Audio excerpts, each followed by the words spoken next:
this vote by. Yeah, you staged it. You staged it. You staged it.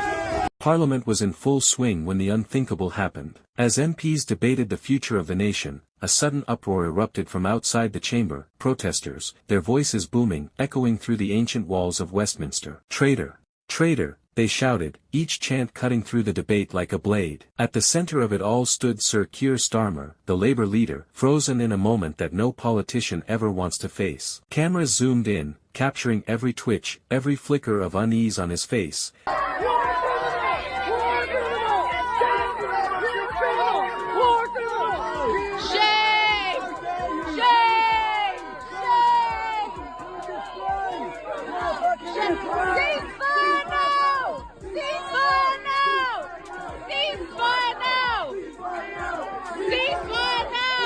As the noise grew louder and louder. This was not just any ordinary protest. These were voices that carried anger, betrayal, and a fierce determination to be heard. The tension in the room became palpable as MPs exchanged uneasy glances, and the speaker tried to restore order. But it was already too late. The chants had shaken the foundation of the debate, and the spotlight was now firmly fixed on Starmer. Viewers across the nation leaned closer to their screens, sensing that history was unfolding right before their eyes. As the chants grew louder, Starmer attempted to steady himself, launching into a carefully rehearsed response. But the words rang hollow. Protesters outside were relentless, their accusations heavy, betrayal on policies, broken promises, and compromises that many felt had undermined the very heart of democracy. Each shout seemed to expose a crack in Starmer's armor, leaving him looking less like a leader and more like a man cornered by the weight of his own decisions. Then came the twist no one expected. Among the protesters were veterans, teachers, and even former Labour supporters, people who once cheered for Starmer's vision but now felt abandoned. Their presence transformed the protest from mere noise into a powerful symbol of political fracture. The image of lifelong supporters turning against their leader struck a deeper chord than any opposition attack ever could. Inside Parliament, whispers began circulating. Tory MPs smirked at the chaos, while even some Labour backbenchers shifted uncomfortably in their seats. Was this a warning sign of something bigger to come? Could the chants of "traitor" outside Westminster be a reflection of a brewing storm across the country? The suspense thickened as reporters scrambled to piece together the narrative, desperate to capture the story that was unfolding in real time. Starmer, visibly rattled, pushed forward with his speech. Yet, his voice cracked at moments, betraying the pressure he was under. The cameras caught every second, replaying his stumbles across social media in real time. Within minutes, hashtags were trending, clips were circulating,